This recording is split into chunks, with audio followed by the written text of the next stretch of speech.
C4, highly explosive. That's what you have in your ass right now. 2 Oscars. Boom! 3 Golden Globes. Come on! Tony under his belt. King Kong. Ain't got shit on me! I had a 1.7 grade point average. I was a garbage man. You were a garbage I truck. was a garbage man. I worked the back of the truck. You know, when you're with Denzel, you're in the big time. We're talking about the GOAT. We're talking about Michael Jordan. That's the rarefied air that Denzel Washington lives and breathes in. Oscar goes to I Love My Life, Denzel Washington. Denzel Washington. And he also happens to be the first black actor to receive 2 of them at the Academy Awards. But what actually makes Denzel iconic, legendary, especially when he couldn't even finish college? Well, being in the bottom of the food chain gave him exclusive access to a wealth of psychological and emotional depth an actor must possess. You think that's funny? For example, in Fences, Denzel plays Troy, a garbage man who's authoritative and resents the fact that he was never able to go pro I'm in 53 baseball. years old, can do better than Selkirk's 269 right now. How are you gonna play ball when you were over 40? A fine example of Troy's character is in the I ain't got to like you. Nigga, as long as you in my house, you put a sir on the end of it when you talk to me. Yes, sir. You eat every day. Yes, sir. Got a roof over your head. Yes, sir. Got clothes on your back. Yes, sir. Why you think that is? Because of you. From the scene, we can get a sense of a father with complex sense of responsibility mixed in with years of anger and frustration.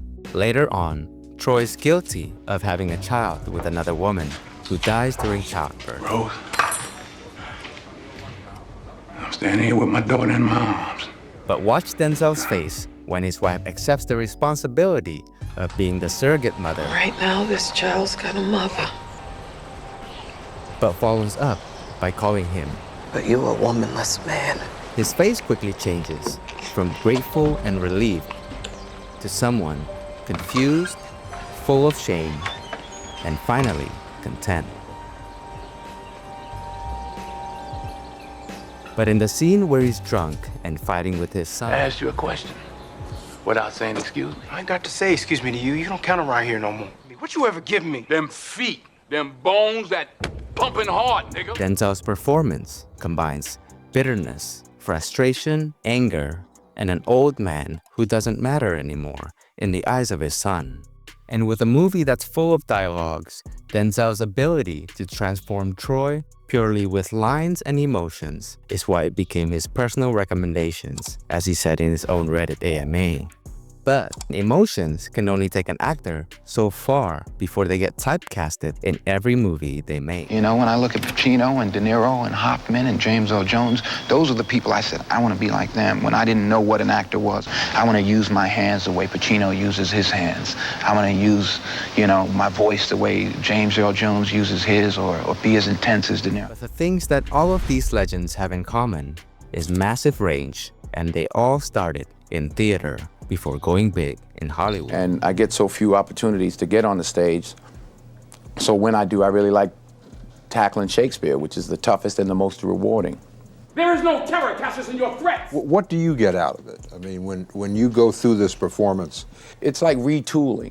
The lights come up, or the curtain goes up, and it's an actor's medium on stage. Denzel had established himself as a staple lead by 2001, winning his first Oscar for Glory back in '89, and leading in other classics like Malcolm X, Philadelphia, Crimson Tide, and Remember the Titans. But it was in Training Day where he finally got to play a villain, and where he also got his second Oscar win for Best Actor. Denzel plays this detective who runs an elite squad of undercover narcotics agents in South Central LA. And it's my first day. His amazing range is found all throughout the movies.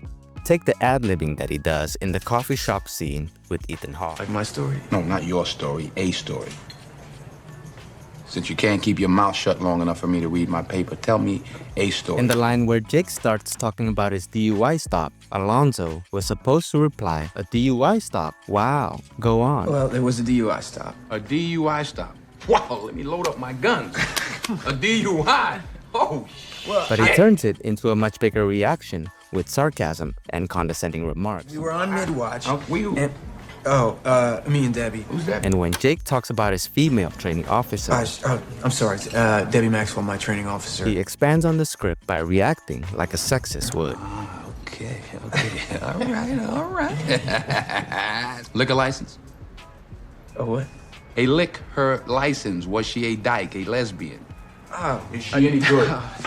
She's pretty good. Okay, pretty good, Debbie. Mid-watch, go. But just before he lets Jake tell his story, he improvises with a boom!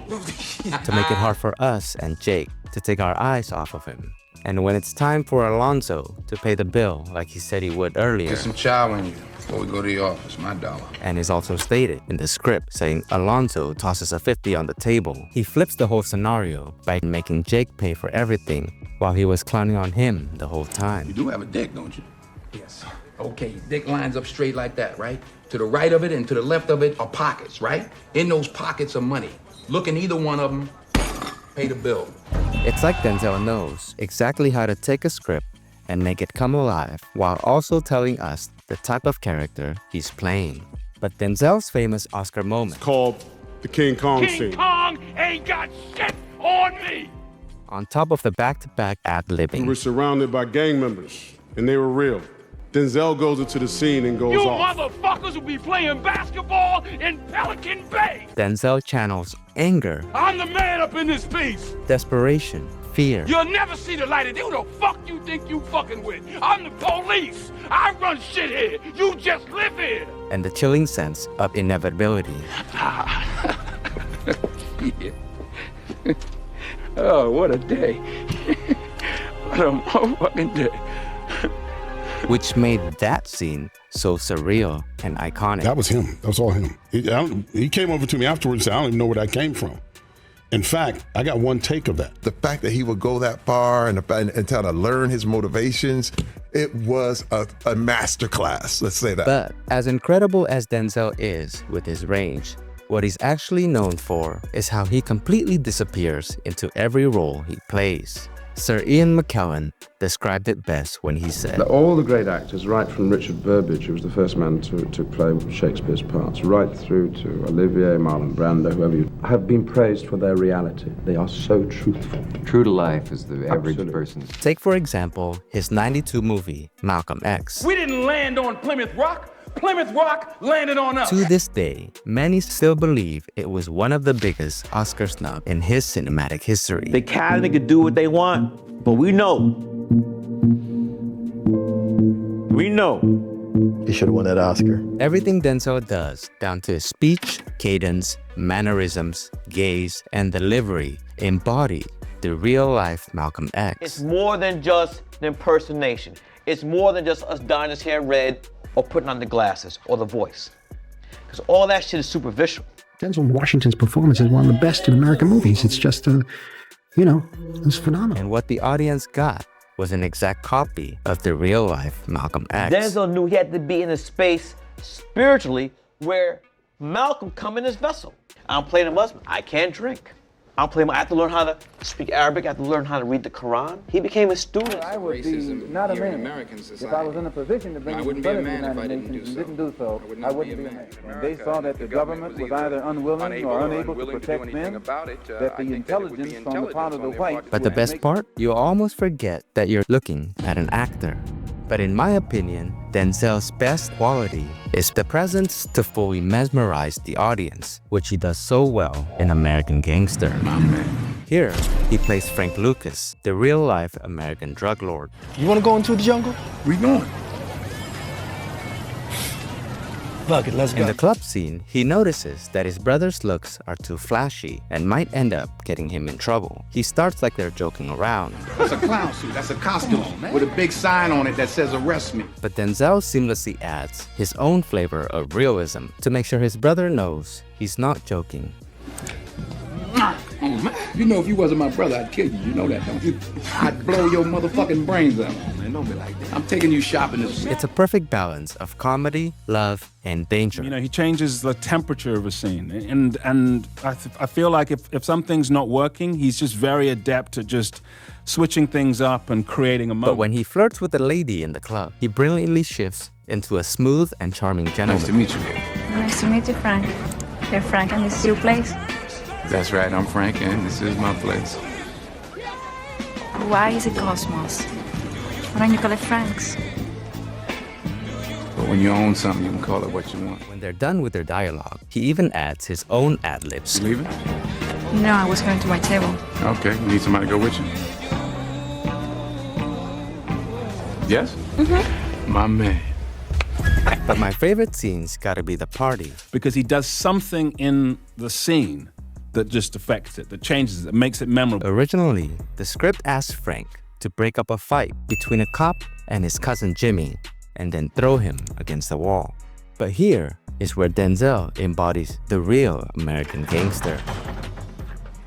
He takes the script and puts his own layer of violence.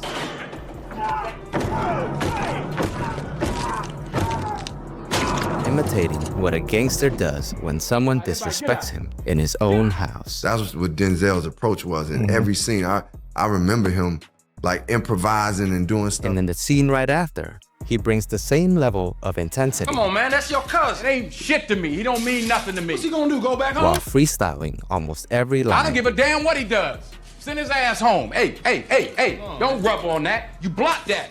You understand? That's alpaca. That's $25,000 alpaca. You block that shit. Fuck about no police, then I don't give a fuck about no police. But even when you analyze his latest works without the extra ad-libbing, you still get performances that are top-notch and world-class. And that's what Denzel does. He embodies and commands the roles he takes on. For example, in Gladiator 2, without going off the script, he's still able to communicate to us what his character is all about. People love her. Her death will incite them all. If she dies and the streets rise up in anger, I shall deliver them Caracalla's head, and the people shall acclaim me that my friend is politics. The way he puts a snake-like hiss at the end tells us he's devious, cunning, and two-faced. What he's done would be hard for any actor. Yeah. But then put on the fact that he's dealing with issues of race all the time. Right. It's his unique ability to portray the complexity of the human narrative through his work. And it's why he's one of the most studied and celebrated actors in cinema today. Thank you for watching, and see you in the next one.